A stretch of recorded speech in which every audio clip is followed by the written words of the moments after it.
Thank you very much for everyone, and I really appreciate for the people who are here because it's pretty early morning and we only have 2 speakers in the morning, so you guys are so wonderful here. And I'm going to talk this kind of the topics, and yeah, let's move on. So basically, gradient descent is great, as you always know. And actually, during the workshop, a lot of the people has already discussed the gradient descent, and dates back to the classical the convex optimization literature. We have a very like the basic result like this. So we have a gradient descent like that, and like next up, this is just like a textbook. But like assume the loss function here, capital L. Is convex and a smooth function, which is a quite general the class of the convex functions. And if we choose a sufficiently small the step size, we're just writing the eta as a step size here is smaller than 1 over the smoothness parameters.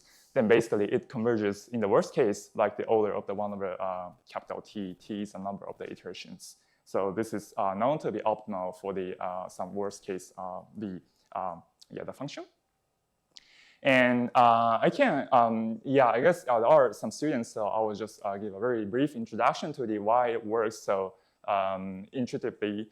So basically, this kind of the proof is, depending on the what people call the descent lemma, which is, at every step, so we're just decreasing the loss function value monotonically. And after that, so we can just take the telescoping sum and everything is just done. So it's not very easy to hard to see. So we have loss function there, and we're just expanding the gradient descent update like that. And this inequality is just like the smoothness. So smoothness is essentially just quadratic upper bound of the loss function. So we're given just like this. And after that, just do math. And as long as we're taking the step size smaller enough to the like 1 over beta, then we can be sure that it's decreasing the loss function value. And it's all set, and we're just taking the telescoping sum. That's all. But right, but actually this is the case for the we're using the constant step size eta. So during the whole trajectory, we're using the same value for the eta. Recently, a lot of the people is asking whether this is optimal when we like change the eta adaptively or giving a fixed schedule. And some pretty the smart guys like the John Altshuler and the related people devised some crazy eta. I'm going to show in here like just briefly. So the x-axis is just for the every steps, and the y-axis is the step size used for the every steps. So it looks like a fractal shape, and this fractal shape is designed by using the silver ratio, which is a the golden ratio, right? The silver ratio is the second, I'm not sure what is the English word for that, but it's the ratio value. And it's designed like the kind of the fractal shape, which looks like crazy. But actually, if you use this kind of schedule, it gives the acceleration for up to t to the negative 1.27 or something like that. So which improves the classical worst case 1 over t with adaptive scheduling. But I'm not going to talk about this kind of things so much. So today I'm going to focus on the fixed time invariant the step size from now. And in practice, we use the gradient a lot of the places. But the thing is that the loss function we're optimizing depends on of course, the neural network, which usually having a quite the wiggly shape like this. So I'm saying random numbers, but probably our smoothness parameter of loss function is like quite gigantic, like the beta to the 10 to the power of the 8 or something like that. And if we have this kind of the values, then to satisfy eta is way smaller than 1 over eta, which is, we can only allow to use the pretty small, the tiny eta, and makes our training so slow. So that's not good. And another issue is that everyone is a big fan of the PyTorch. And the PyTorch gives us like some initial default value for the learning rate like this. So and if we don't care too much about the tuning of the learning rate here, then it's probably just breaking down our the basic assumption eta is smaller than 1 over beta. So that's the case. But actually in the practice, so it's still works well because the function we're optimizing is not a general convex smooth function, but actually it's having some nice structure like classification, or we're having some data sets satisfying some properties. So it's not necessarily the worst case function. So it converges. So we just want to understand what is the mechanism to make our loss function and the gradient descent converges on such kind of the data set and the model structure. And such kind of study is initiated recently empirically by several people. And this is one of a paper, and they just call this kind of phenomena as the edge of the stability. So if you haven't read this paper, so this is a super nice paper. Actually, it's having 80 pages, and the length is not the matter, but actually, they did a quite, the substantial experiments across the different data set and models, so which is so convincing paper, at least to me. And I'm just cropping some of the results they made. So, here, this is the plot of the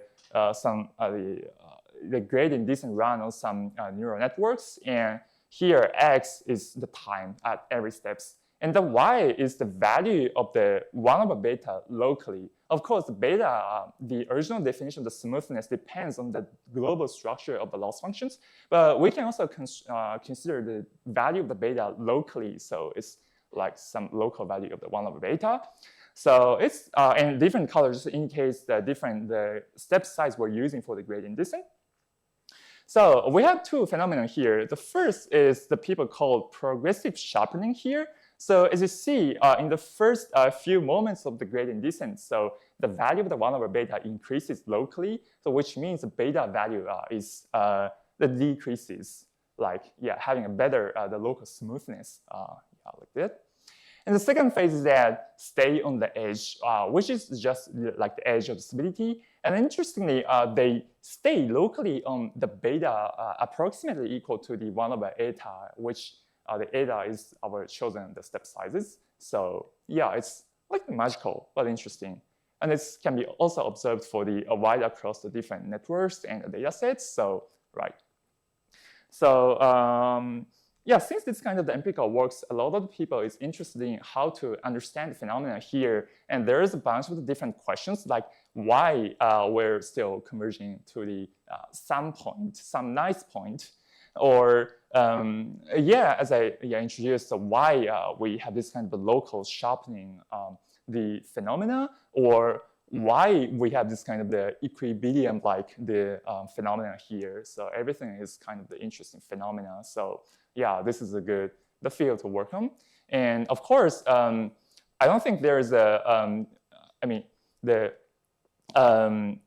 total answer to all of the questions, and the field is still moving on. So mainly in today's talks, I'm gonna focus on why we have nice convergence for this kind of general functions. And actually, this is some of the previous one. I'm just randomly cropping. So how the theory people has been tackling on this kind of the edge of stability. So we just have some nice simplistic the theoretical model and try to construct the gradient flow or gradient descent dynamics of such kind of the models. And for example, some of the work is successfully tried to theoretically predict this kind of the sharpening the phenomenon and the edge of stability does happen. And actually the bold lines here is their theoretical prediction. But actually, since this depends on the dynamical structure, tracking the phenomena is pretty challenging. And so far, for instance, this paper using like loss function like that, so x, y, z, w are the parameters. So actually, this is a full variable parameter model. So of course, I do believe this is the beautiful paper having a nice theory predictions. But if we can have better models, like the more realistic models, then this is nicer. So it's how developing right now. So it's some just overview of the work. So it's I'm not gonna mention all of the things here, but basically there's some people like the Cohen et al. That's what I mentioned for the edge of the stability experiment paper, and also some other people observed a similar phenomenon in the community, and it's developing based on the gradient flow or some simplistic model. But today, mainly I'm gonna focus on the to try to use a logistic regression to understand the phenomena here. And right, let's move on. So why we have this kind of a nice convergence result for the logistic regression? Sure. For those adjustability results, do you know if anybody, this may be a little bit provocative, but the edge of stability paper reports experiments in the appendix for not squared loss. I've spoken to probably 15 people who have failed to reproduce those results. And since you're going to talk about logistic regression, do you know if anything in the edge of stability paper, do you know if all of the aspects of it, like that plot you showed with the different values of beta, do you know if it actually is relevant to the logistic loss? You mean the experimental aspects? Specifically the experiment where by changing the step size, you get a different smoothness level. Mm-hmm. So are you aware if that is true for other losses? Yeah, that's a very great point. So actually, I didn't look carefully about the loss function part, but they are also like trying a different data sets. And I think the experimental results shown here is a control data set, and on which they provide a nice state phenomena here. But actually, we can also try a different data set like the image data set, including CFAR. And in such a realistic data sets, actually, the state phenomena is not quite as sharp as it is here. So there's some gap here.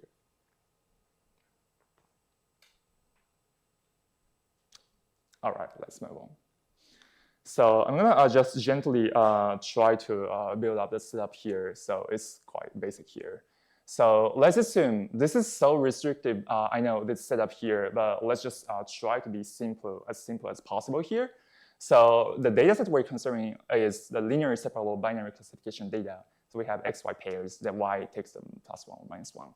And since we're considering the linear separable case, so there exists some gamma, which is a margin parameter. So yeah, the inner product is larger than gamma or something like that.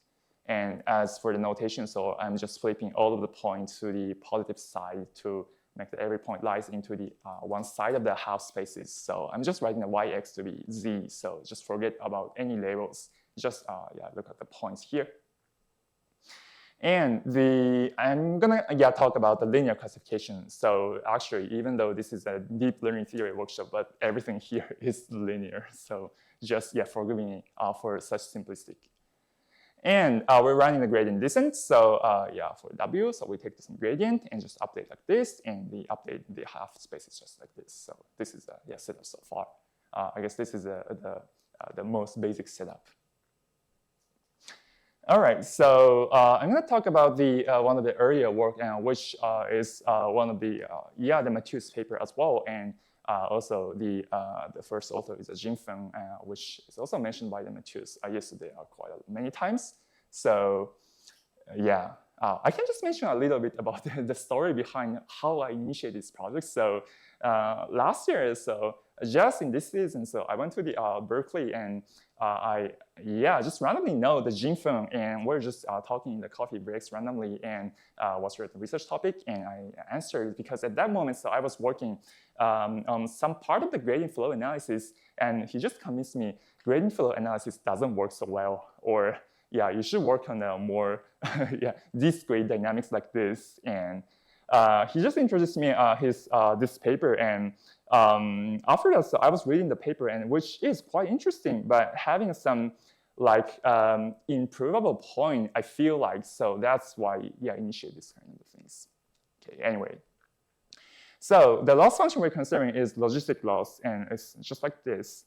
And the optimize the gradient descent. First, I'm going to show you the like a numerical plot here. So in the first, again, the x-axis is the time steps, and the y is the loss function value, the value of the logistic loss itself. And of course, we're using the step size way larger than 1/beta, so it's fluctuate a lot. In the worst case, it doesn't converge at anywhere. So in this first phase, so it's shown at edge of the stability. Actually, the meaning of the edge of the stability might be different across the different papers. But actually, let's just say this oscillation phenomena is the edge of stability here. And in this phase, so we're oscillating, but this is not randomly oscillating. We're still having a well-controlled loss function value, like the LWK is the loss function for the step size K. And if we take the time average across from the first to the current time, then it's well controlled by 1 over t or something like that. So it's, yes, it's oscillating, but well controlled. And after that, so we have drastically the different behavior like this. So this is the phase 2. It's like the stable convergence. And if we carefully tune the eta, the step size, then at the best, so we can get the 1 over t squared convergence rate, so which is way faster than the classical worst case analysis for the convex optimization 1 over t, and which looks pretty, I mean, they're appealing. And the way to show this stable convergence is that they are using the not exactly the classical descent lemma, but it can be modified to the this Taylor setups. And the way to show this modified lemma is to use the self-bounding property. I'm going to mention later on slightly what is a self-bounding property, but it's just something like the double prime. I mean the twice differentiable, twice derivative of the loss function can be upper bounded by the loss function value itself. So yeah, I'll talk about this one slightly later. So because we can establish the descent lemmas, so basically after some, okay, I'm gonna show you the next one. Okay, after the time, so we can be sure at every step we're decreasing the loss function value, as we can see the numerical plot here. So that's what we see. And this kind of phase transition does exist for all of the cases. And it's, yeah, as long as at some points our loss function goes down beyond like the 1 over eta, the 1 over n, then yeah, it does happen. So actually, theoretically, such a phase transition exists, and we do have the nice the second phase shape here. And just one slide for the self-bounding loss. So what is a self-bounding loss? So the definition of the smoothness is, as I already mentioned, it's just like the quadratic upper bound, the global quadratic upper bound for some loss function. So it's just like this. So if you have this kind of the bound, it's just called the C beta, the smooth, the loss function. And there is a bunch of different ways to write self-bounding property of the loss functions. The one way is to just L double prime is smaller than L. So this is a one expression. But another, the bound, like a quadratic upper bound, like in the expression is just like this. So we have L, the zeroth order, the first order, and the second order term is here. And that's different from the classical smoothness. So G here is just the unsigned derivative of the loss function here. So yeah, briefly speaking, the usual smoothness is a global smoothness. But here, this self-bounding loss have some local or adaptive smoothness to the magnitude of the gradient. And right, so if we use a large enough step size, then globally maybe this eta will break the radius of the 1 over c beta. So it's outside of the classical regime of the convex and the optimizations. But actually, if we have this kind of nice self-bounding, the adaptivity here, then as long as we have the eta, right, the eta might be quite large, but adaptively, it might be smaller than the 1 over c beta g, the gradient. So if the gradient is locally vanishing small, then eta is fine to be quite large. And such moment does happen as we just see in the phase transition. So that's a kind of the, the intuition for the self-bounding losses. All right. So far, just review Jinfen Mathieu's, the Peter Bartlett being used results. So I'm going to talk about more discussion, the details of the what's going on in the here. Okay, and right. The question I answer is why converge beyond the edge of the stability. And actually, one of the possible answers is because the loss function is self-bounding. And if we look into deeper, okay, this is a numerical plot I showed earlier. And we do have the phase transition time, and theoretically, it's predicted like either the loss function is smaller than 1 over eta, or 1 over n term here. And the interesting point here is that if we look at the loss function is smaller than the L0 over the n. So if we translate this one to the predictions, then actually, once we have these conditions, then every point has been already correctly classified. Maybe the margin is pretty small, but actually they do have a positive margin for the every points. So of course, I forgot to say a very important thing. So I didn't say anything about generalization expectation here. So I'm only considering the training data point here. But as long as we are considering the training, so every point has been already correctly classified here. So what we can see here is that, right, it's pretty interesting. So in the first phase, the loss function is oscillating. And at some moment, we have the stable convergence here. And in the stable of the phase, it's way faster convergence. So this is pretty appealing in terms of the optimization literatures. But actually, if we only look at the classifications, then actually all of the classification, maybe not all, but most of the phenomena in the classification has been already set in the oscillating phase. And this is also pretty interesting. The loss function is just oscillating, but the classification is all set in this first regime. So this is kind of another phenomenon we can try to understand. So I'm going to talk about this one from now on. So let me just show you the parameter, the path in the parameter space. So okay, let's begin gently. So this is the setup we're considering. So we have a lot of the points z here, and which lies in the one side of the half space like this, and the W star is the true correct classifier linear separator here, and all of the points lies in there's some positive margin here. And let's look at the one point here. So okay, if we focus on only this one point, zi, this new hyperplane is the parameters that can correctly classify this single point. I'm forgetting about any other points. If we stay on this point, then this is the half space, the correct half space for this point.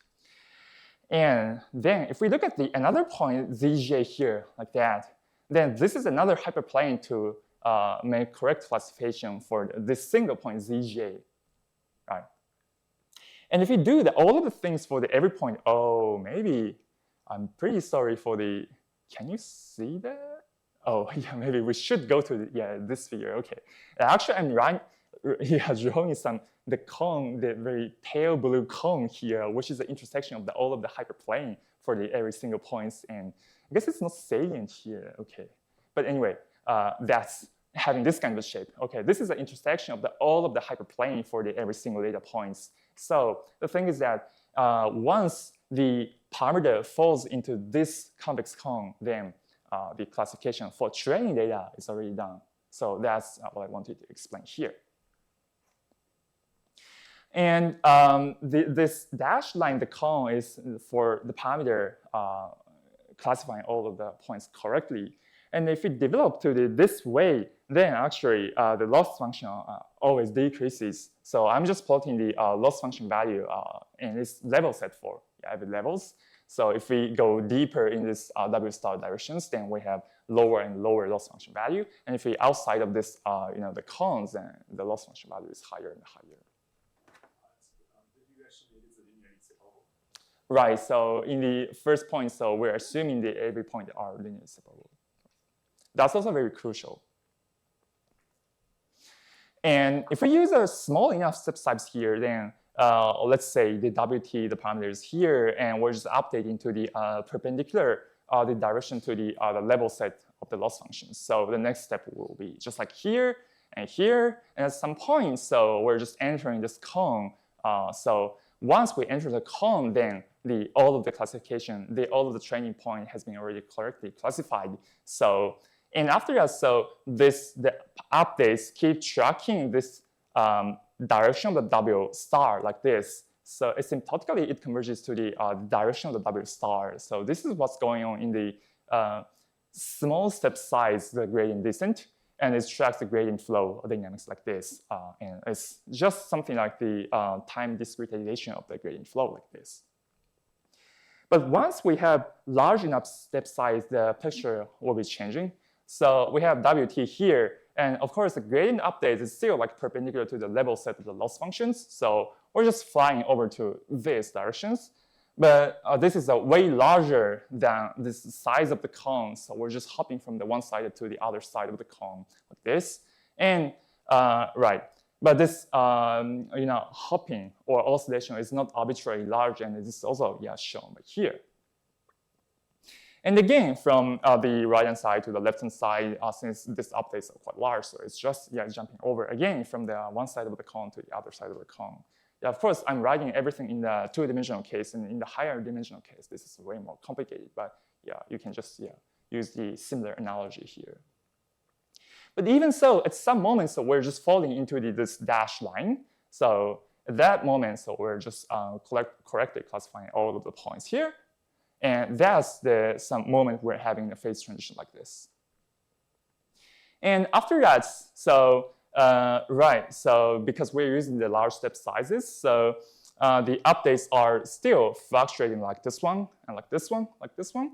But we're just asymptotically tracking the W star directions like this, even though we're just oscillating. So why this kind of a thing is happening? So that's also pictorially not very hard to understand, I hope, because as you can see here, of course, I'm writing everything in a binary, the two-dimensional case. So we have to be careful for the higher dimensional case. But actually, loss function monotonically decreases if you're going deeper into the direction of the W star like this. So, and the loss surface just keep widening like this. So in this level, we only have this kind of width, but in this level, so we have a wider width like this. So it's keep widening. But we're still having the constant step size, and this cannot be arbitrarily large. So even though we're hopping from one way to the other way and another way to this way, this is bounded. So at some moments, there is no other way to just fall into this cone. So that's kind of the intuitive the reason here. In the very last part of the talk, so I'm just have a few lines of a sketch of this kind of things. So yeah, it's still like intuitive explanation. All right, and one of the pitfalls here is that's also mentioned by the Matthews at the talk yesterday. So actually, no matter whether we use a small enough step size or large enough step size, so actually we're just developing the parameter to this the W star directions, and the parameter norms diverges to the infinity. And this just coming from the shape of the logistic function, because logistic function, logistic loss does never touches exact zero. So the loss function decreases, continuously decreases in this W star directions, but it never touches to zero, so it's keep developing. And this kind of the behavior might be harmful in terms of the generalization. I'm sorry, I'm only talking about the training so far, but actually, if we look at the generalization under some assumptions, then we can just show like the generalization gap can be depending on the parameter norm like this. So there are obvious trade-offs here. Like if we have a small enough the W norm here, then actually, this uncertain term is mildly controlled. But since we have a very small the W norm, so it stays closer to the origin, so that this training loss might be not well controlled. But if we have the large enough W's, then the training the loss can be made small. But of course, the uncertainty is quite large. So that's why also the materials also like the working on the early stopping he introduced yesterday like that. So there is some trade-off here. And a lot of the way exists to mitigate the early stopping regularization. But I'm interested in what if we use the different loss functions? So one of the causes to have this kind of phenomenon is just because the loss function never touches zero. So what if we have a different loss function which does touch exactly zero? And do we have a better convergence here? So that's what I want to going to look at. So so let me just go back to the self-bounding property again. So self-bounding property, it does have a lot of the nice properties. So it induces a faster convergence just because it's leading to the modified descent lemma. But on the other hand, the faster convergence might not be contributing too much to at least the training point classifications. So everything has been already done in the oscillating phase. So that's one of the controversial point. And another point is that that's pretty gradient flow one. So self-bounding loss doesn't touch the zero exactly, so it develops the parameter norms to the infinity. So it's good asymptotically. It tracks the gradient flow solutions, but the parameter norm going to the infinity. So that's also one of the caveats here. All right. So far, I'm just going to go into what we done here from now on. So, oh, by the way, I'm just speaking randomly. So do we have any questions so far for the setup or anything? If nothing, then I'm just move on. All right. Okay. So let's consider the loss function that touches 0. So everything, the setup remain to be the same. So we're considering linear classification like that. So we have some small L loss function, which was the logistic functions. But here we want to consider some loss function that's degenerating in the sense that we're touching the 0 asymptotically here. So that's one of the things here. And if we have the loss function L like this, then going back to the primary space like this, so that's like the convex cone I was showing to you guys. So it's developing like this, but at some moment, so in the large enough the parameter norm space, we have exact 0 loss landscape here. So asymptotically, yes, it touches a 0. So it also touches a 0, and hopefully we're stopping somewhere, close to the exact 0 level set here. So that's our hope. And to control such like the behavior, how to degenerate, so I'm going to use the loss function, which is called like the Feng-Young losses. So the detail of the Feng-Young losses is not so important for this talk. So I'm going to just focus on the very basic important parts. So let me just show you the definition first. So phi is some convex function that's we can choose arbitrarily. And once the phi convex function is chosen, the Feng-Young loss is defined like this. So phi y. So y here is the label. I'm writing in the general way like the multi-class case, but I'm only using for the binary case. So y is the label. And the phi star is the convex conjugate of these convex functions like this. And after that, we're taking subtracting the linear product of the label, and the theta is, oh, sorry, I forgot to mention, this is the logic, the prediction score. So just, taking the minus here. So if you are familiar enough with the convex analysis, then this is nothing else but the difference of the Feng-Young inequality is just like this. The summation of the convex function and its dual, the convex conjugate, is always larger than the linear product between the in the language of the convex analysis, it's called like the primal point, the dual point. So it's always larger than linear product like that. And we're just using the difference as a loss function. And so just one slide for the pictorial understanding for that. So it's on one word, so it's just like a Bregman divergence defined by the convex function that we choose for the phi. We have some phi like that, and taking the 2 points here. So one is for the y, our label, and another is the y theta. I'm not given a formal definition here. Y theta is some the primal point corresponding to our dual point, the prediction score theta. So let's map everything into the primal point, primal space like this. Then we can take the slope, the linear slope here, the tangent line at dual point here, and let's look at the difference measured at this primal point, the label here. Then you can see this is just the definition of the gap, the Feng-Young inequality like that. So it's just nothing else but a Bregman divergence measured in a primal space here. And why do I choose the Feng-Young loss? This is more important to this talk. So on some way, using the convex analysis, so we can just control how to degenerate the loss function. So yes, one of the instances, of course, for the Feng-Young loss is logistic loss as well. So logistic loss, again, having this kind of the monotonically decreasing the shape here.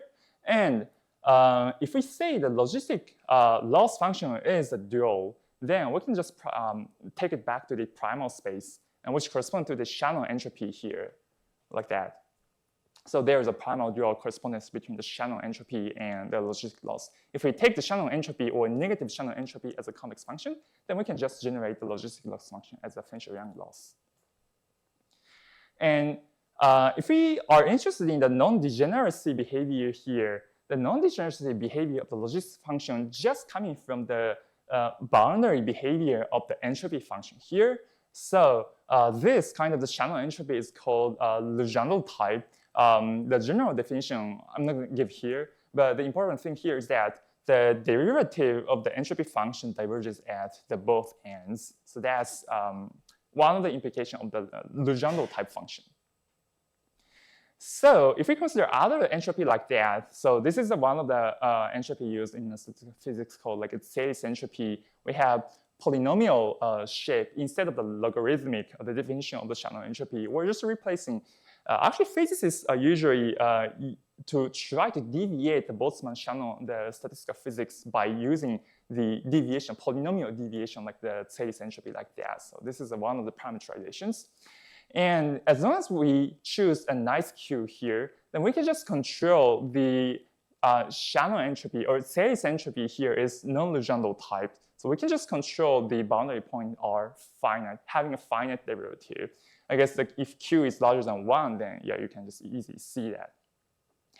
And then if we put the Taiji entropy, the prime and Taiji entropy back to the loss functions, then we can just control the R's separation margin. I call the separation margin is the smallest, the point where it touches the 0. So we have degeneracy behavior there. For this kind of the way, so Feng-Lei loss is one good way to control the degeneracy behavior of the loss function here. What is the range of Q? The Q has to be larger than 1, or? If we are interested in degenerate loss function, then Q has to be larger than 1. But we can also consider arbitrary, I guess in statistical physics, usually people use a Q larger than 0.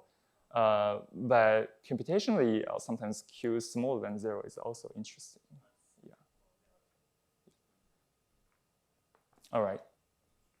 And the result I'm showing here is that, like that. So every setup remains to be the same. So I'm running the gradient descent with arbitrary step size, not necessarily smaller than 1 over smoothness, and initialized by the 0, and choosing some convex function to generate the Feng-Lei loss. So you can take any convex, let's assume this is a twice differentiable convex function.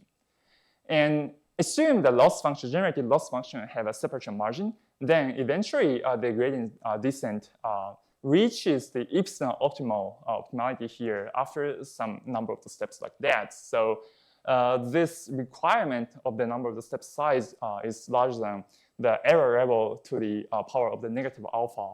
And where this error exponent alpha is solely determined by the choice of the convex potential here, phi.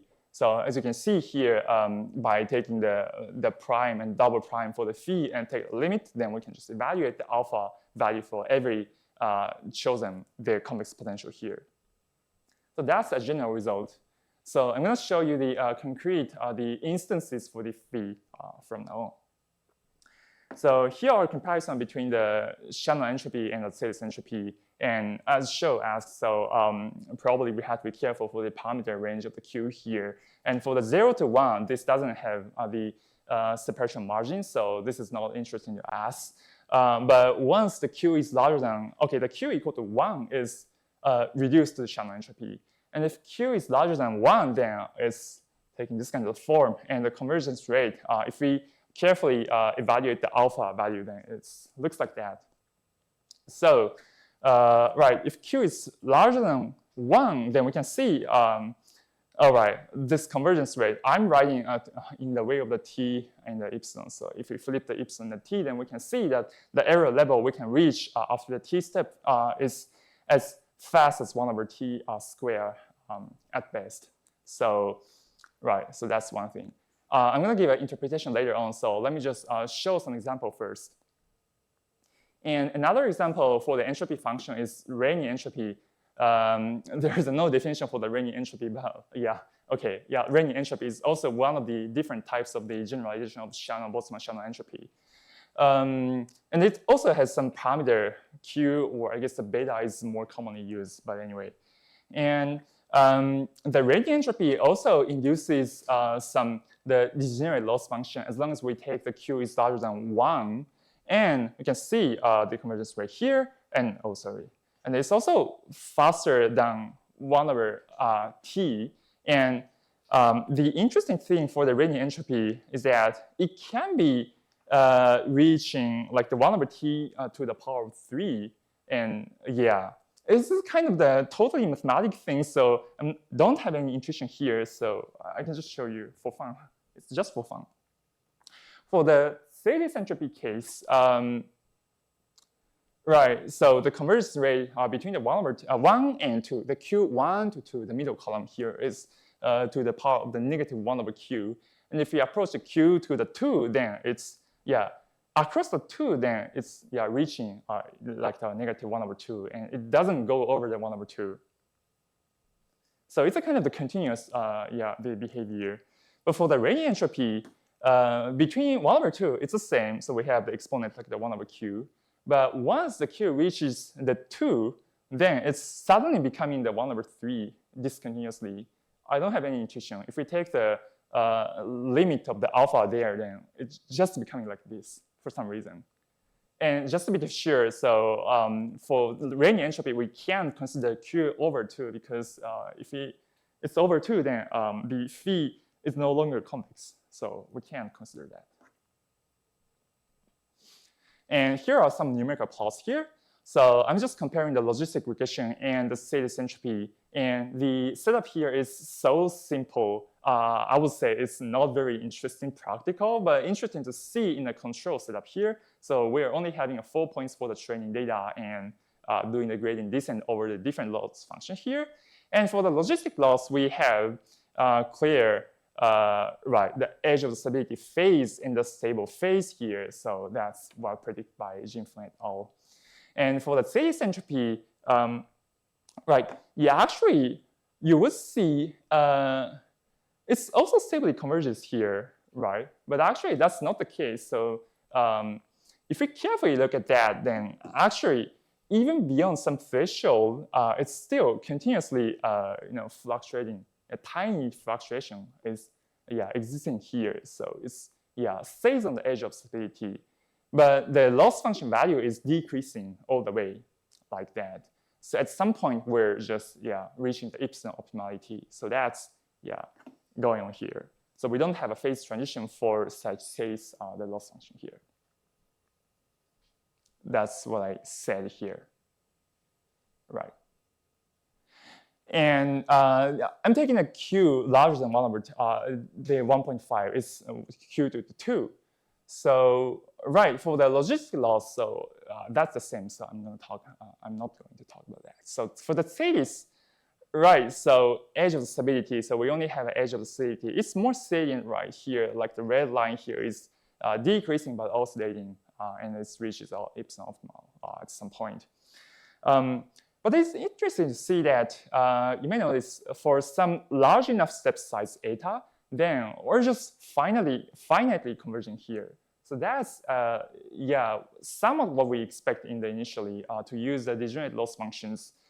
It touches the 0 level set of the loss functions, and it finally converges at some moment, and it does happen here. All right.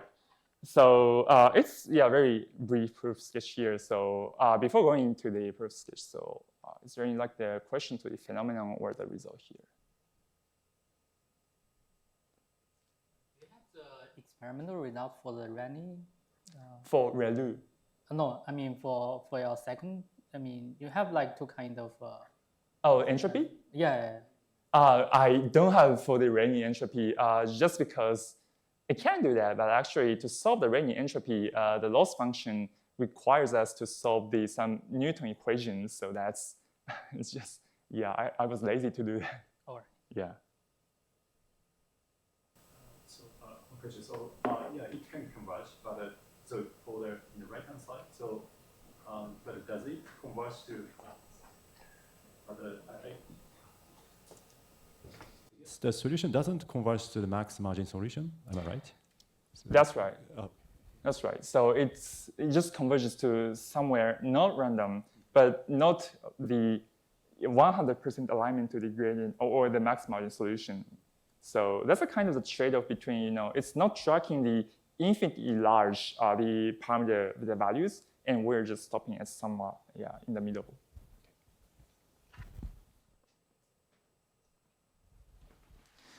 Okay, so actually the proof is not very complicated, and it just follows the convergence analysis for the perceptron, which is pretty classical, and that's where we truly require the linear separability for the data sets.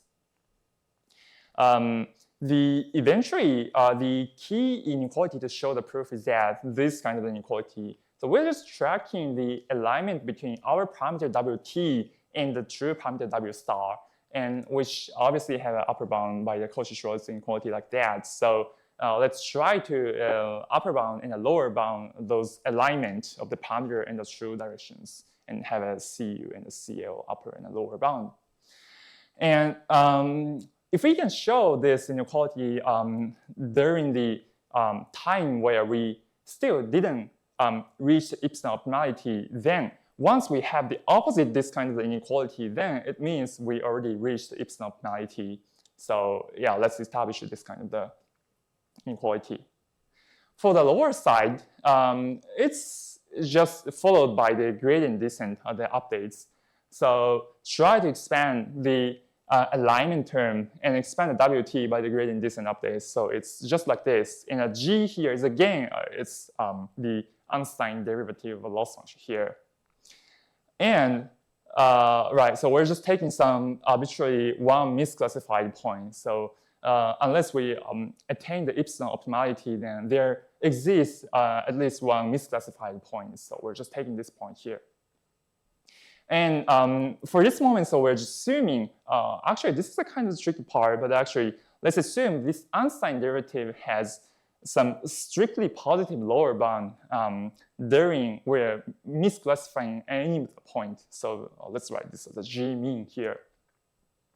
So if we are allowed to use such non-degenerate lower bound G mean, then it's, yeah, it can be expanded using this and have a T dependency T here. And actually this G mean depends on our choice of the error tolerance. So that's the thing. For the upper bound, so right, so it's also following by the simple recursive expansion of the gradient descent. Let's look at the WT, and actually I'm not writing everything here, but if we expand the WT by the gradient descent update here, then if we don't do careful analysis, then it's becoming like the square root of the T usual. But if we do more minute calculation, then it can be improved to the order of the 1. So that's right. And after establishing this one, then by combining the upper bound and the lower bound, then we can just have this convergence criteria here. If T is larger than this quantity, then everything is set. And after getting this one, then we're just expanding the G mean non-degeneracy lower bound depending on the epsilon. And this can be expanded for the epsilon and where the exponent alpha appears. So finally, I'm gonna just give a few slides to summarize what we've seen in the everything. So there are different loss functions, and some loss functions are self-bounding, the logistic loss function, and there's some exponential function there, and they So they do converge even though we're using a large enough step size, just because thanks to the self-bounding property, we have phase transition behavior. And there are some other loss functions, the non-self-bounding loss function, but having a separation margin, it degenerates attaching to the 0, like let's say this inducing loss function or Renyi inducing loss function, or even like the hinge loss as well. It also has a separation margin, obviously. And for those kind of loss functions, so we can also show the convergence. And interestingly, the classification is as well as the self-bounding case, so it's just down during the edge of the oscillating phase, and it can be faster than the 1/t convergence rate.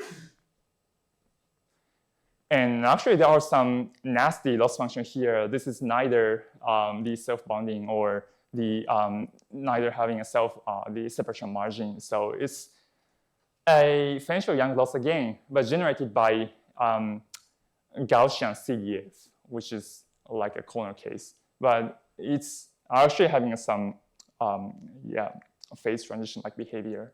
I still don't have any understanding for that one. Anyway. So just for the summary, I was just talking about the large enough step size, or some people call this as a long step size. So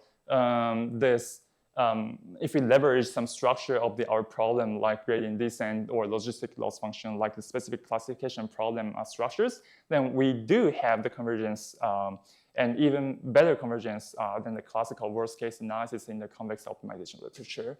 And the Jinfeng and the Matthews and those people are just showing for self-bounding property, we can just establish the phase transition behavior, which is a pretty beautiful. We have up to the 1/t² convergence rate.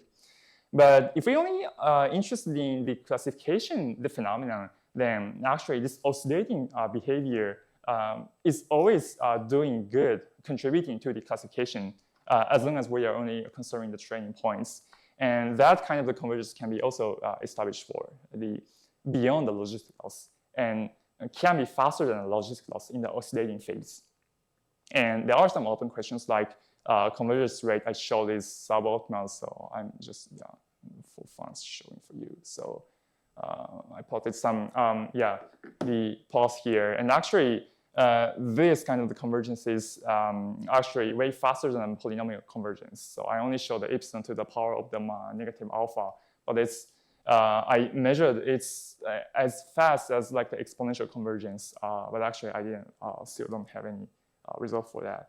Maybe we have to assume some nice property for the data set as well. And also, this is also related to the Matthews the talk. So I'm not showing any the path following type of the results so far, but that's also quite interesting because the degenerating loss function may not converge to the exact max margin direction as Taiji mentioned. So this kind of the understanding might be also interesting, I think. So that's all. Thank you.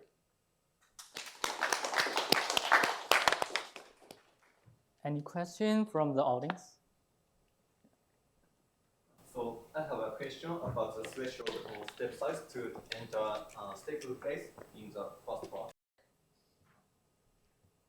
So, yeah, can you go back? Yes, this one.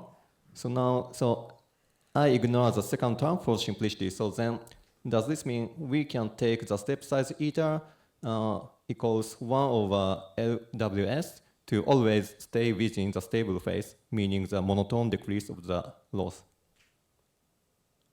Are you saying the first term here? Yeah, yes. If we take the step size eta to 1/LWS with some coefficient, so does this mean we can always stay within the stable phase, which decreases the objective monotonically? It's maybe it's quite strange. Oh, I see. Yeah, if you do that, the convergence rate is nice. I see. Oh okay, yeah, thank you. that's right. Yeah. Classical. This is like since 1990s. So we can increase the step size arbitrarily. Yeah. So yeah, I see. Interesting. Also, yeah, do you think so you can relate this property to justify warm-up strategy of step size? So we first increase the step size from the small value to high constant, and afterwards we again decrease the step size. I guess it's possible. Right. That's totally relevant to the like the first phase behavior and the second phase behavior. So obviously there is some trade-off between the the eta, when we enter the phase transition and how fast in the second phase convergence. So if we use a large enough step size, then we are entering the second phase pretty soon. But actually, the convergence in the second phase is slower. So in that sense, if we adaptively choose the step size large in the first 3 steps and then decrease, then I guess in the second phase we can adaptively go into the better convergence. Yeah. Okay. Yeah. Thank you. Yeah, please.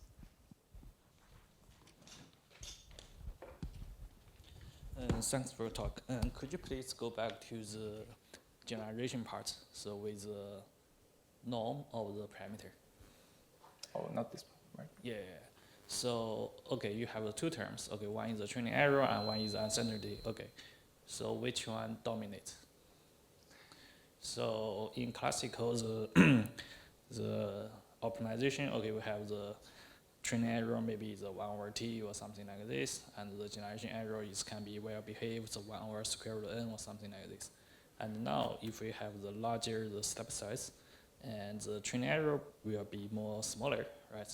Will be smaller, sorry. And but the second term, the generation error related to the norm, is will be what's the increasing speed of the norm? Increasing the speed of the norm is The log well t, right? studied in the Remark, yes, yeah. log t, right? Yeah. Right. So in the literature of the implicit bias, and basically, as you know, it's growing is log t speed. Yes. So Okay.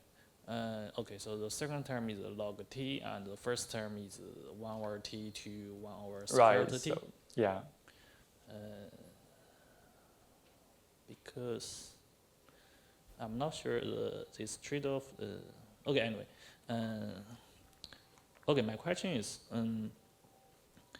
so from my Jingfeng and Mathieu's work, they to say, okay, if we want to obtain a good trade-off, we need to do the early stopping. Right. Right, and by this early stopping, we need to depends on to know the target function, the information. Okay, so here, if we don't do early stopping, do you have some thoughts to obtain the good trade-off from how to use some?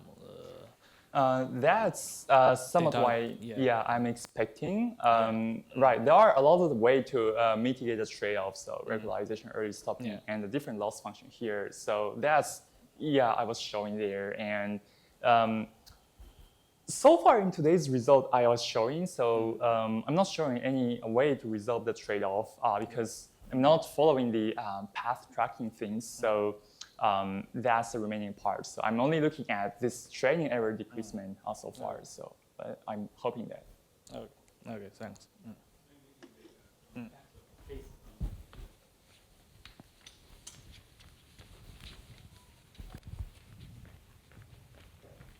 Yeah, I just have a few comments about this. So first of all, when we wrote the previous work, we were very close to getting rejected because there was a reviewer that pointed out that all of the fast convergence is in the situation where you already have perfect classification. So we got lucky basically. This reviewer wanted to reject us because they said there were no generalization consequences. In terms of the generalization consequence, so the bound you showed is of course just some random upper bound. Like it's really a bad upper bound actually. No, I mean, no offense to the authors, but it is a very weird upper bound. However, so there's no reason to put the norm there, but in this separable setting. But I just want to say that to answer the question, there is a difference in the two settings. So this is a linearly separable setting, and the paper I talked about was in the not linearly separable setting. And in the linearly separable paper setting, Jingfeng actually has a newer work where he shows the minimax rate. So the minimax rate to get a separator in the, so again, I'm not on that paper. It's a newer paper by Jingfeng, and it's 1 over root of the separation of the margin, and that's actually attained by like a strange Nesterov in the dual method. So there is a way to do it. But yeah, I would say an open problem about this type of work is to actually show with this constant large steps. It's also for the silver step size. It's an open question to show a generalization consequence. And the best we know is Jingfeng has some way to remove like a log factor. But so yeah, I would say that to summarize, for this type of separable case, it's in large constant step size or the silver, any of these crazy step sizes, it's open to show a generalization consequence. And there is a minimax rate, and none of these that we've discussed achieve it. Sorry, it's just a lot of newer work. Thank you. Yeah, maybe the last question. A small technical question. So in a size case, then a q equal 2. So then you saw like an exponential convergence. And then I'm wondering the loss satisfies like a PL condition locally. Okay. So and there is some threshold. So maybe below the some like a level set, then it satisfies the PL conditions. I should have verified that. Yes, honestly, I didn't do that, but actually, maybe that's the way, one of the ways. Okay, yeah, let's discuss it later. Thank you. Okay. Yeah. If you have any further questions, please talk with Paul offline. And let's thank the speaker again.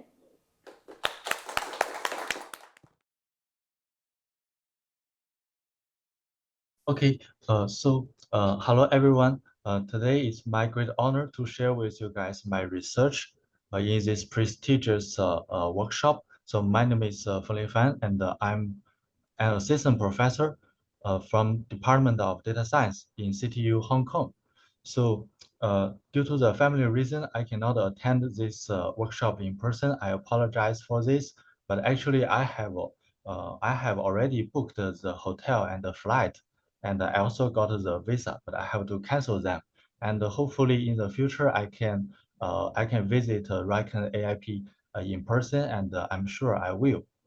So, so this work is the joint work with Zeyuli Li from CUHK and Huan Xiong from HIT and Tieyong Zheng from CUHK. So the title of this presentation is the expressivity of height in a neural network. So basically, in this work, we propose a new dimension referred to as height to enhance the representation power of the neural network. So the background of this research is that the background of this research is since the 2012, the deep learning has becoming the dominating machine learning model, which transforms a lot of important areas, right? And and because deep learning is so successful, and many theories try to explain why deeper is better. And because deep learning is is essentially a neural network, right? It's not a new model, right? A neural it's not a new model, but we have already got the neural network, right? Because for example, like in the last 80s, neural network has been very hot topic, right? But at the time, the neural network is wide, right? So theoretically, because a wide network can also do the universal approximation, and a deep network can also do the universal approximation. So the key to explain the success of deep learning is to focus on the efficiency, right? So a lot of works actually shows that the depth is more efficient. It's more efficient than the width, right? And in the 2022, with the rise of large models, and the scaling law becomes a buzzword. So basically, the scaling law claims that the larger model you have, and the model is smarter. So basically, so basically, some research shows that the performance of the model is actually the function of training time, context length, data set, and model size, and compute budget, right? And here I underscore the model size and the compute budget. So the model size basically represents the number of parameters you have, right? And the computer budget is how many computations the model conduct, right? And more specifically regarding the scaling law, some people, including Sam Altman, said that the intelligence of the AI model uh, is uh, is roughly equal to the log relationship with respect to the resources used to train and run it, right? The scaling law shows that the upward trend of intelligence with respect to the model size and the compute budget. And here, the more specific relationship people believe is that the relationship between the intelligence and the resources is the log relationship. So uh, so so every coin has two sides, right? So the log relationship, the good thing about this log relationship is that uh, we can still boosting the intelligence of the model by investing more resources, right? But the bad thing is that the efficiency is very low, right? Because because it's the log, right? And you know, our currently our models have been very smart, right? Very smart, but not smart enough, right? At least far from the holy grail of the AI research, which is the artificial general intelligence, right? And we can say that we have arrived at the early stage of artificial general intelligence, right? But we have already invested a lot of resources to train and to build the larger models, right? Now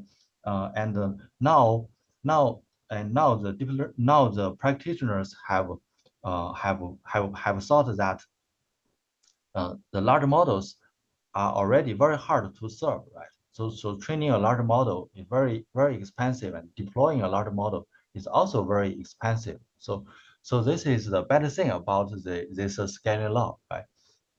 At least it's not perfect. Okay, so so previously I was also very pessimistic about about this relationship, right? But I do not feel that anymore since the emergence of DeepSeek, right? So the one of the most exciting points regarding the DeepSeek is that it trains a equally good model with a significantly lower cost, right?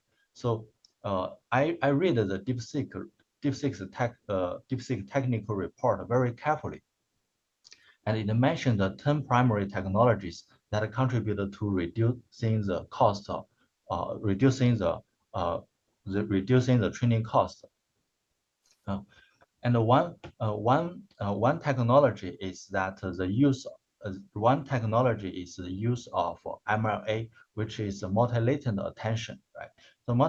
The use of the multi-latent attention saves the number of parameters by just 12%, right? So in the technical report, it says that uh, uh, MLA uses just 88% of the the target models, right? So 12% of the total parameters are saved, right? It's not a lot of it's not a big deal for the small models, right?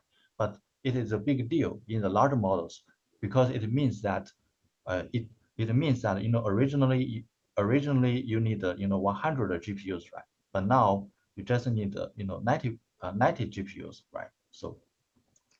Uh, so it can save a lot of budget. Okay, so so we can the takeaway from the DeepSeek is that few parameters can still result in the comparable performance. Okay, and and it also tells us a better architecture or a better module. It's still very important. And DeepSeek has achieved DeepSeek uses the low cost to train large models, right? Like 1/10 of the of its counterpart, right? But it's not the end of the story, right? So we need to we need to keep reducing the training cost of large models, right? And recently I read the article by the Mark Zuckerberg. Uh, he mentioned the goal of personalized super intelligence, right? So in the future, everyone can have a large model that is specifically tailored for that person, right? So it's like the film Iron Man, right? The Iron Man has a super assistant, which is called super assistant Jarvis, right? Jarvis can help the Iron Man a lot, right?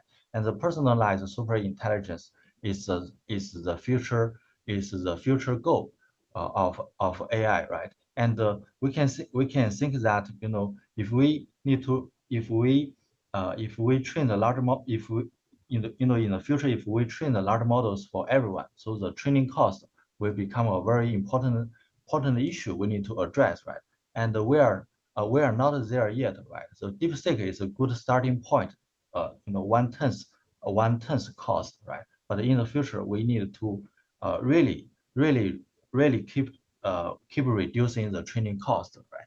And towards reducing the training cost of larger models, our theory can help a lot, right? So we need to seek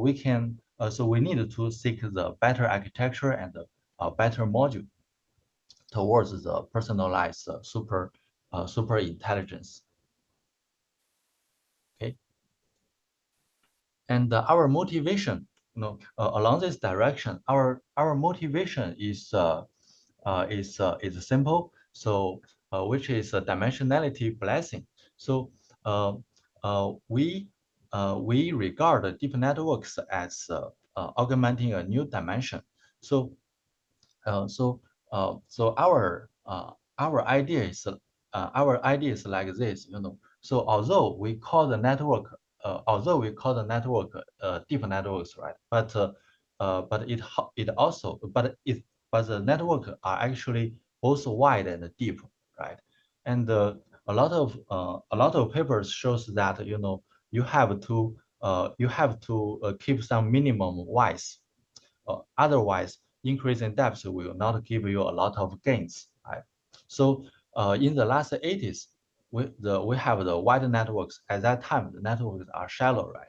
So at that time, the networks are shallow. So we think that wide networks at that time is 1D, okay, 1D.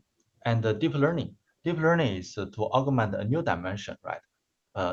Beyond the width, deep networks add the depth, right? So deep networks goes from 1D to 2D. Okay, so from this point of view, we think that the increase in depth is to embrace the dimensionality blessing.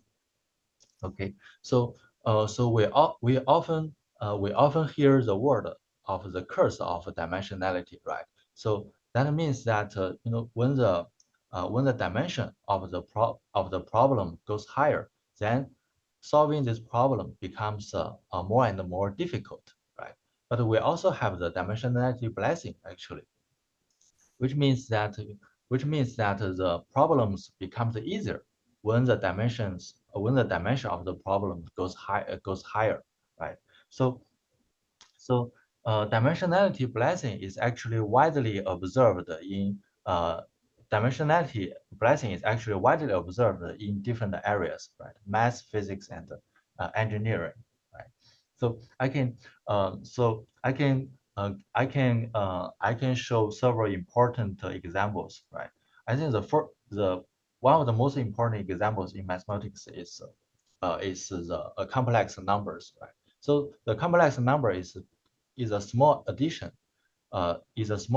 compared to the real number, right? It just adds the imaginary part on the basis of the real part, right? But with the complex number, the entire landscape of mathematics has been changed, right? Okay, and the second example is very interesting. It's Feng-Lei conjecture. So actually, I'm not the expert of the Feng-Lei conjecture. I just describe this phenomenon, right? So completely proving Feng-Lei conjecture takes around like 60 years, right? And Feng-Lei conjecture in the setting of dimension larger or equal to 5 was firstly approved by Smale, right? And in the last 60s, and then 20 years later, another famous mathematician proved the Feng-Lei conjecture in the setting of, in the case of d equal to 4, right? And for the Feng-Lei conjecture, d equal to 3 is the most difficult case. And then we wait another like 30 years, right? And until a Russian mathematician Russian mathematician completely proved the case of d equal to 3 in around 2010, right? In around 2010, and that Russian mathematician got the Fields Medal. Okay, and I don't quite know the technical details about Feng-Lei conjecture, but in this case, we are certain that the higher dimension in the Feng-Lei conjecture is easier than the lower dimension. And these are examples in the mathematics, okay. And we also have examples in the physics, okay. So in the physics, there is a very famous theory, mean field theory, right, which is approximation, which is the approximation techniques, right. And in the mean field theory, usually the higher dimension is more accurate. And another example is IC model. IC model is, we know that the one-dimensional IC model actually has no phase transition, but the two-dimensional or three-dimensional IC models have phase transition, right? So these two examples are from the physics, and also also also in the engineering, the dimensionality blessing, we also have that, right? So originally for the CT scan, it scans the human body slice by slice, right? And then these slices give us the pictures of the whole 3D the whole human body, right? And later with the evolution of technology, we do not need to scan the human body slice by slice. We do not need to scan the human body slice by slice. We have the helical CT scan, right, which can directly result in the 3D imaging, right? And then later we add a new dimension, energy, right? So we can do the imaging based on different energy beams, right? And then later we add another dimension, time. We have the time resolved CT, and which can do the dynamic imaging. Okay.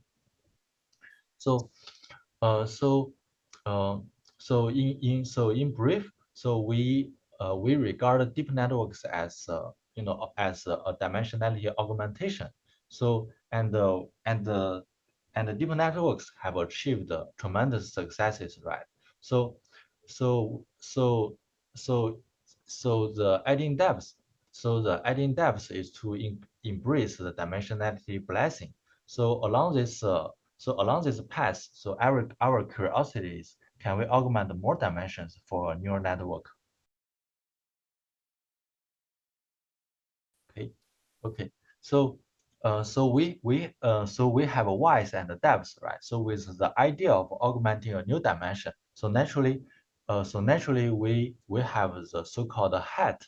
So we have so-called hat. So here in our work, beyond the width and the depth, we propose a novel network by augmenting one more dimension. We refer to as hat. Okay, and we call so hereafter we call networks characterized by width and depth and height 3D networks, and we call networks characterized by width and depth as 2D networks.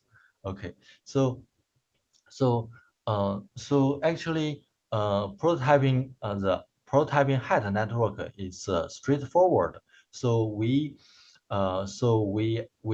our practice is to increase the so-called intralayer links.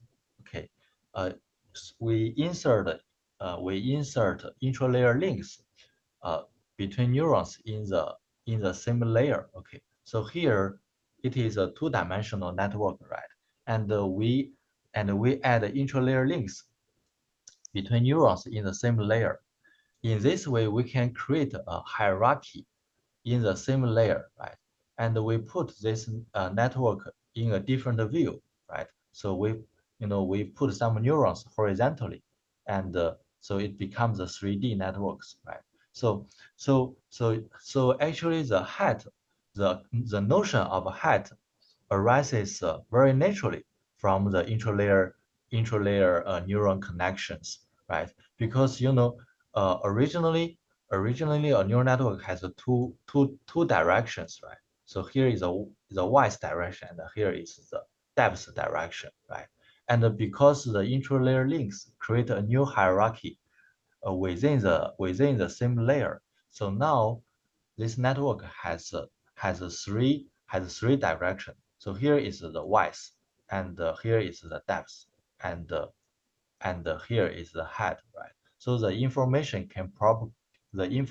propagates along three directions. Okay, and here it is a more natural. Here is here it is a better figure to show the 3D networks.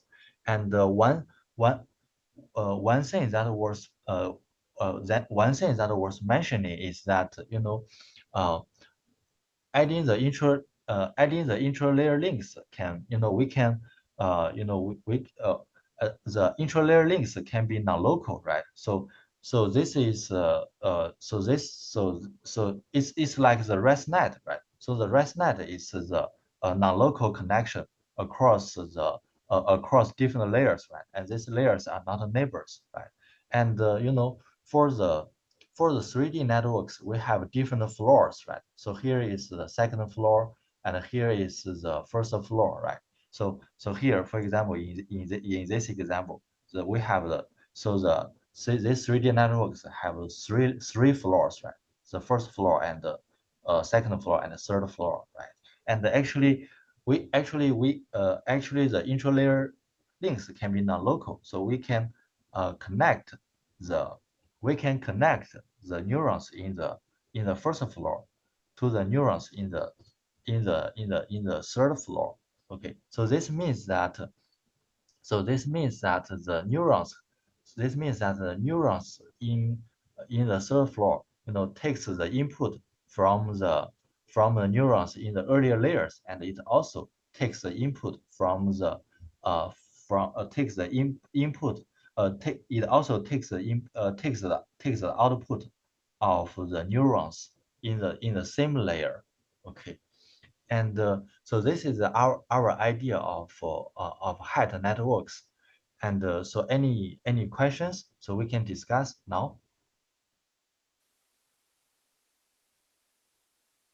So no, so let me continue. Here we show the related works. So actually, we would like to emphasize that we are not the first to use the intralayer links. Okay, intralayer links are not new. So our novelty is to interpret the intralayer links as a new dimension. Okay, so so, so for example, like here, the temporal models like RNNs, STM, GRUs also employ the intralayer links, right?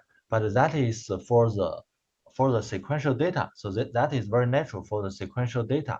For example, like RNN, right? We have the input in the different time step, right? The time step 1, time step 2, and time step 3. Okay, and the neurons in the hidden layers are very natural are naturally connected, right? So the neurons in the the neurons in the hidden layers are connected. Okay, so these links are also the intralayer links, right? But here we argue that our proposed height network is not for the sequential data. It's a generic model that can conduct machine learning tasks for all kinds of data. Okay, and the interlayer links are also used in the spiking networks. Okay, and there are also works show that interlayer links can lead to the accelerated convergence in the ResNet. Okay, and also Zhang Shenyang takes the composition of activation function as the height, right? But here we think that the composition of activation function is the abstract hat, right? And our definition of a hat is more natural because it is based on the links. Okay, and also interlayer links are also used in the transformers. In the Alan Drew's work. In Alan Drew's work, the interlayer links was given a very fancy name called canon layer, right? But essentially it's the same thing as we discussed here. Okay, so so so we interpreted the interlayer links as a new dimension hat, right? So I think it is a very natural way to to describe it, right? And it provide a systematic way to investigate, right? So in our view, interlayer links are not just the trick, all right?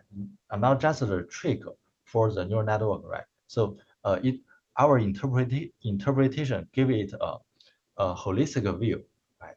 So from the dimensionality augmentation. So now we give now we so now we have shown the height network, right? We have shown the height network, right? And then here we show some concrete examples about the height network. So why the height network is more expressive? Okay, so before we show the results, we define what is what is expressivity, right? So how to characterize the expressivity of a neural network, right? So actually characterizing the approximation power or the expressivity of a neural network is an open problem, right? But a lot of people actually uses the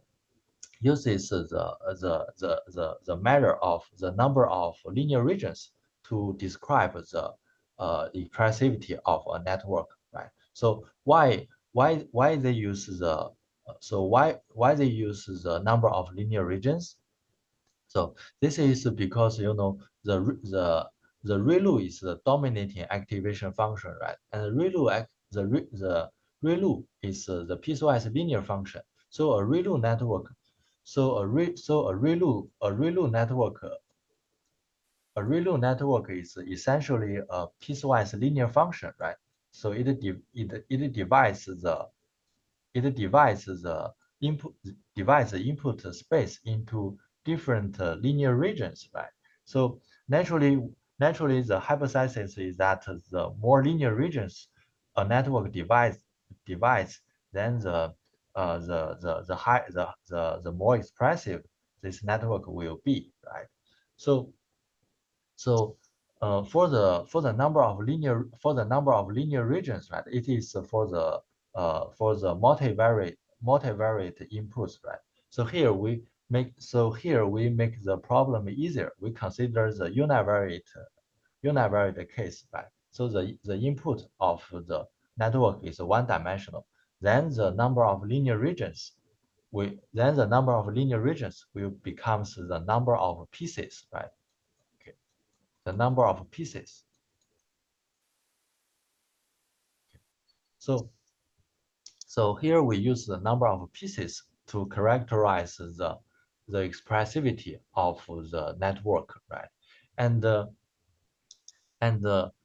here, when you have one neurons, right, the resultant functions actually the resultant function actually has two pieces, right? Two pieces, right?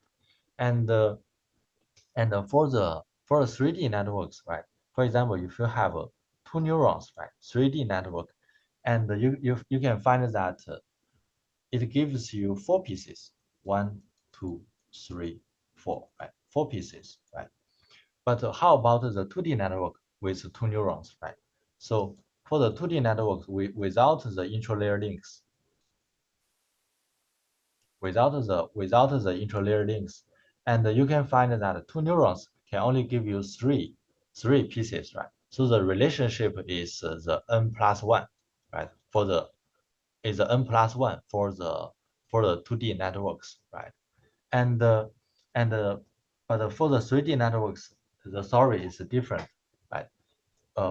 So let's continue. So for example, if we have three neurons, right? Three neurons that are connected with the interlayer links, right?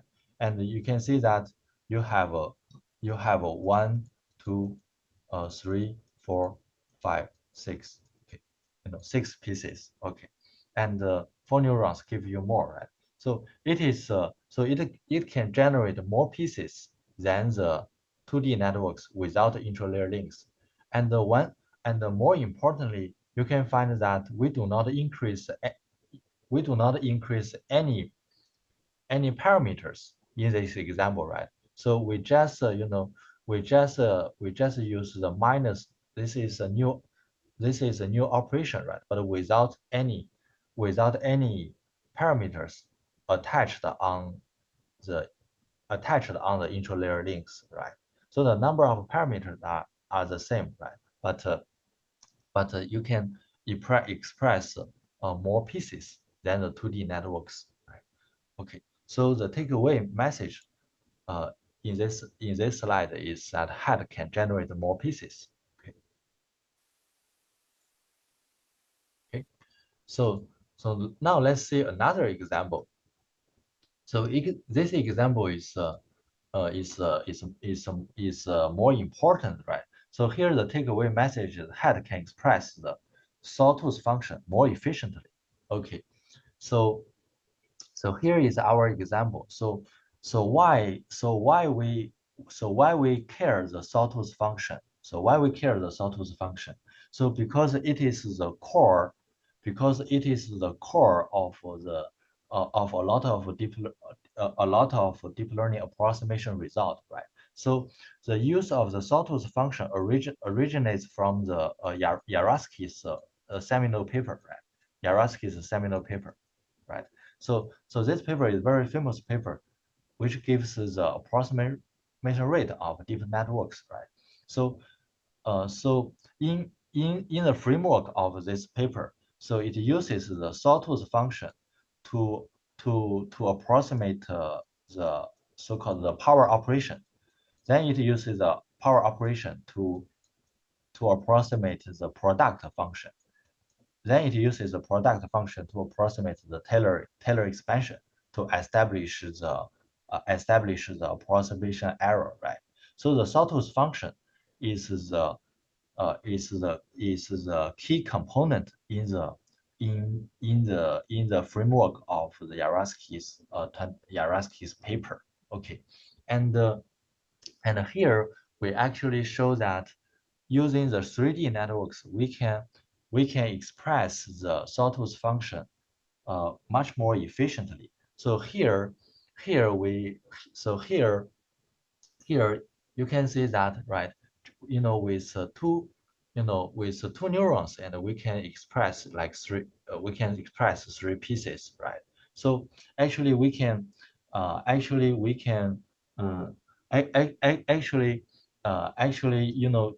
the 3D point of view, 3D point of view, we do not need to increase a lot of parameters, and we can increase the sawtooth function efficiently. So here, this example, in this example, the 3D network is like this. Okay, so we just add add the interlayer links.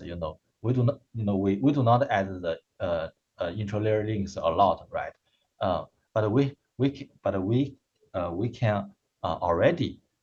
already improve. We can already increase the efficiency, right? And if we apply more interlayer links, and even the shortcut, shortcut across different floors of the 3D network, actually we can we can we can express the sawtooth function with 3D networks, exponentially efficiently. Okay, so later I will show you guys the concrete result, right? Okay, so uh, so here is another example to show that the 3D networks is 3D networks are more expressive. Okay. I have a question. Yeah. Here, you have the direction of this link, right? Direction of we have three directions, for the 3D networks, I mean, right? like the order. So, like from in this plot, like the second neuron is point to the first neuron. So, this link has a direction, right? Yeah, yes, this link has a direction. Yeah, you can see here. You can see here, right? Yeah. Yeah, you can see here. So actually, so here, this is the output of one neuron right here. And, so it will serve as the input of the neurons in the second floor. Okay, so this is the neurons in the second floor, right? Head two. Okay, so right, you can see that, you can see that, here. So this is the information from the earlier if the information from the input, right? Okay. So this neurons takes the output of its neighbor neurons as its input, right? So this is the summary of our result. Okay. So here we actually prove that give the same number of neurons, a 3D radio networks, right? W, K, H, right? Width, depth, and height can generate exponentially more pieces than a two-dimensional network. And here you can find that the width of the two-dimensional network is H times W, right? And the depth is the same. Okay, depth is the same. Okay, so this is why we say that uh, this is why we say that it has same number of neurons, right? Okay, and the upper bound is exponentially higher, right?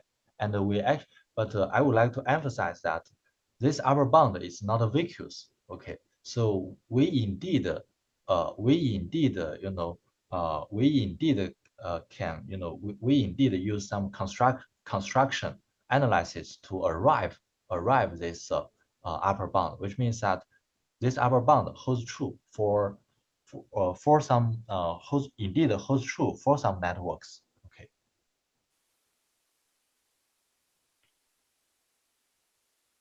Okay, and also we also derive the exponentially lower approximation rate, for 3D network and compared to the 2D networks, and also the number of the number of neurons are the same. Okay, the number of neurons are the same, and it can be seen that we write the W into the exponent, right? And traditionally, the error rate of the 2D network is W to the power of minus 2k, right? But here, W is in the exponent, okay? And again, the key why we achieve this exponentially lower error is that 3D networks can express the sawtooth function, very efficiently.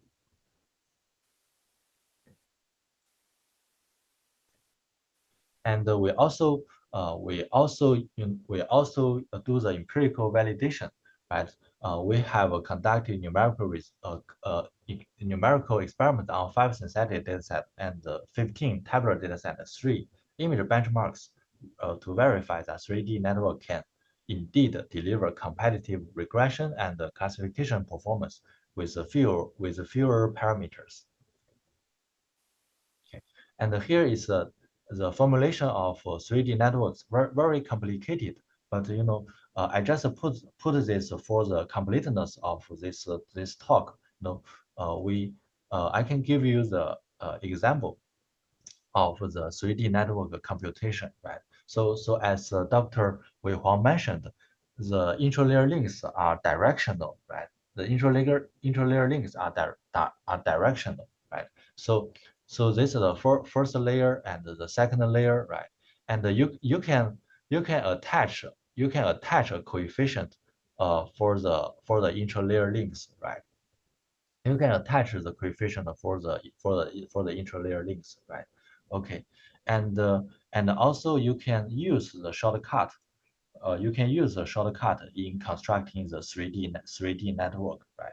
Because exactly similar idea as ResNet. Okay, as ResNet. Okay.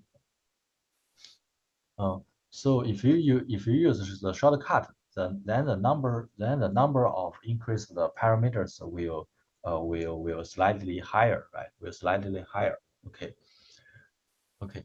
And also in our proof, we actually uses the so-called the homogeneous 3D networks, which means that the y which means that the y's of different floors are the same. Okay, and which means that the y's and height of the y's of the height are the are the same across the different layers, right? Because for example, like for example uh, uh, like in the first floor you have 3 neurons, and is you and you can also have like 2 neurons in the second floor or 1 neurons in the third floor, right? So that's also the height network, right?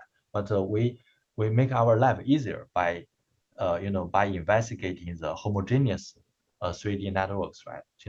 The y's are the same across different floors, and the y's and the height are the same across different layers.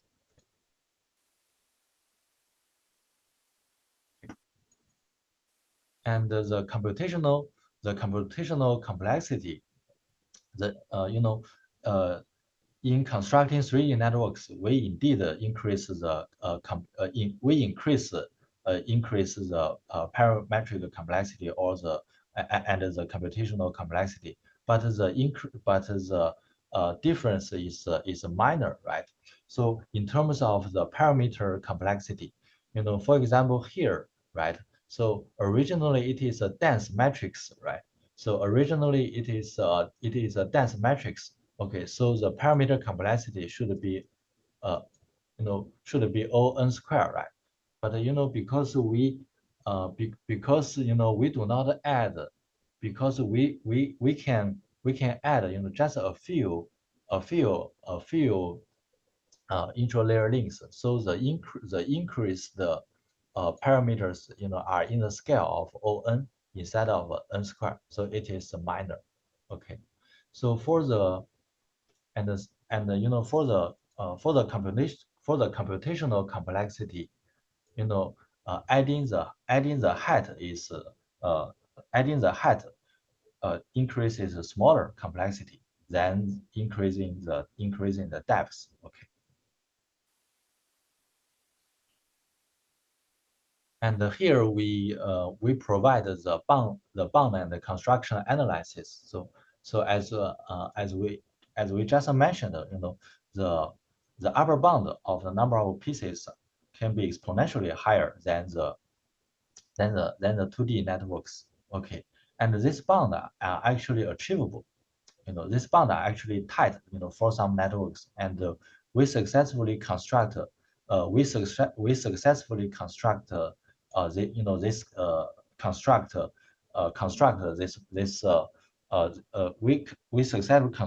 network that can achieve this bound in the 3D networks NW22. Okay, so here the coefficient is 3, right? Which aligns the upper bound, and these are also two constructions, smaller than the upper bound but very close, still exponential. Okay.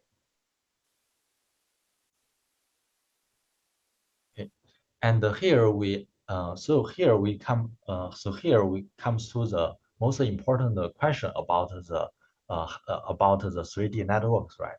And you may think that the 3D network can be regarded as a specialized 2D networks, right? Because you can take the the interlayer links as a different kind of the depths, right?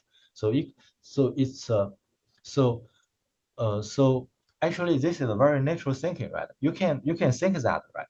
But we argue that we argue that it's more natural to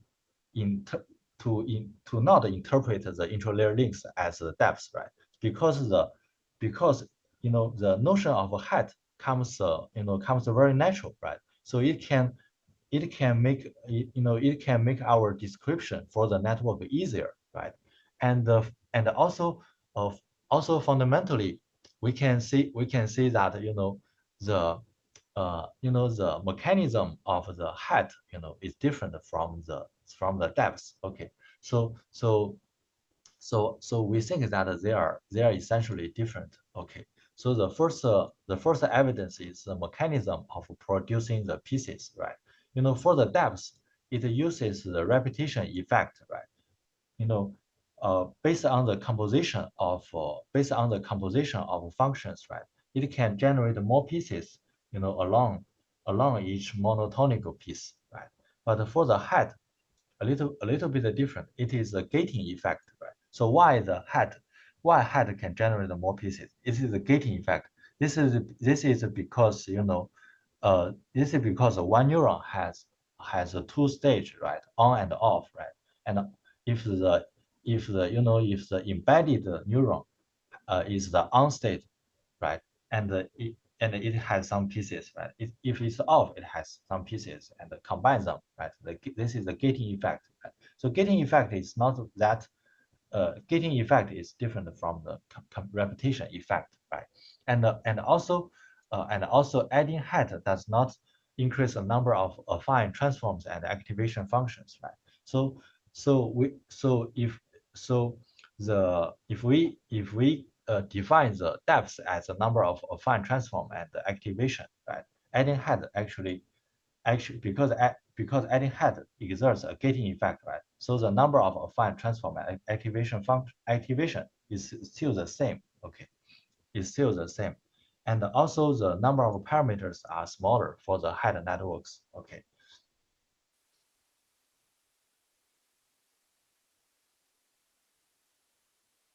So it seems that I ran out of time. So yeah, I will finish it very quickly. So so here we provide the approximation rate analysis. So again we the key is the sawtooth function representation. So we actually use densely connected interlayers to express the sawtooth function. Okay, so for the 3D networks, right? So for the 3D networks, right? Two neurons and the height is s, right? So the y is 2 and the depth is 1 and the height s, it is equivalent to the y is 2 to the power of s and the depth is 1 in the two-dimensional networks, right? So this is why our network is the 3D networks is very efficient. Okay, and so we skip this. Okay, skip this. So here comes to the synthetic data set, right? So we evaluate the efficiency of 3D networks on the synthetic data set, which is the polynomial approximation, and it can be seen that 3D networks can achieve lower errors with fewer parameters. Okay, and this is a plot. Okay, and we also test on the 5 widely used the tabular data set. Okay, and the efficiency is also observed. Okay, okay, and also another 10 tabular data sets. Okay, And we also test the 3D networks on the image data sets, right? So we basically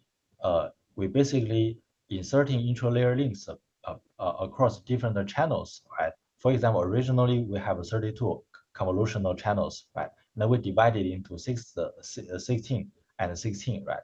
And we connect the output of these 16 channels to as the input of these 16 convolutional channels, right? Concatenation, which can result in a three-dimensional network. Okay, and the results are, the results are good in the cipher 100 and the tiny internet, right? But uh, uh, on this data set, results are good. And for the internet data set, you can notice that the benchmark model we compare from 2019, we do not achieve a lot of success on the internet data set, right? But still, for this comparison, our 3D networks can achieve uh, a lower comparably, the same level of error with fewer parameters. Okay. And so here is the future work. So in the future we plan to even augment more dimensions, right? So now we have 3D, right? Can we have like 4D, 5D, right? So higher dimensionality we are not sure, right? But we think that higher augmenting more dimensionalities can result to more expressivity. And also we plan to use the notion of head in large models to reduce the training cost because adding the intralayer links, adding the head can save the number of parameters, which can save the training cost. Okay. Okay, there's a reference. Okay.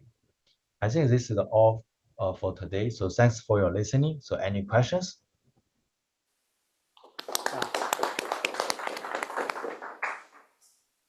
Any questions from the audience? Yeah, please. Thank you very much for your talk.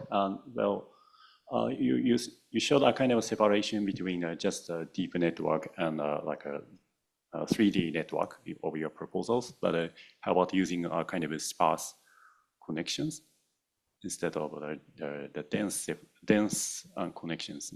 Maybe so you can have almost the same number of parameters. Okay, yeah. So yeah, this is a very very good question. So so actually actually in the 3D networks, the intralayer links are sparse or is already sparse. So you can see that we do not we can apply the intralayer links very dense. For example, like this neuron can connect to this neuron, this neuron, right? So, but actually, we divide the neurons in the same layer, several groups, right? And we kind of use a very organized way to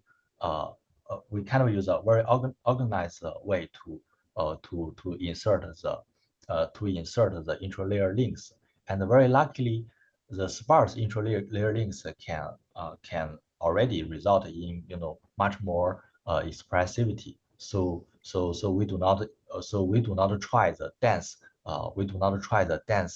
intralayer links. Okay. Okay. Okay. Thank you. So I have another comment. So I respectfully point out that the sawtooth argument, the depth separation by sawtooth argument, was really pointed out by Matthews, Tergatsky before Yarutsky. Yes. Yeah, it would be better to cite his work. Actually, I said Tagaski's work intensively in my paper. Yeah, I know this, right? I know this. Tagaski is also the speaker of this workshop, right? So I really admire Tagaski's work. Okay. Okay. Yeah. Thank you. Yeah, I have a small question. So you show the experiment on the image data set, the benefit of the height So do you observe like any benefit like convergence rate during the training? Yeah.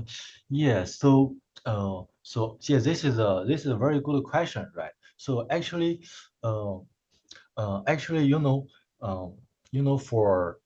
for our experiment, right? So this experiment are still not the large scale, right? We observe that the 2D and the 3D networks are both very fast to converge, right? But we also worry about this issue if we apply the height into the large models, right? Because it might result in delays, right? But we think there might be a trade-off, right? Because, for example, if adding the height can save 50% of parameters, right? Then it can save like the 50% of GPUs, right? But the training time may not be 2 times compared to the original. And in this way, we can still have the benefits, right? So we need to try that. But for our experiment, like Cipher 100, Tiny Internet, and the Internet, right? So they are not the large scale experiment, and so the convergence is not the issue in these experiments. Okay, thank you. Yeah, thanks for your question. Yeah. So let's thank Professor Feng again.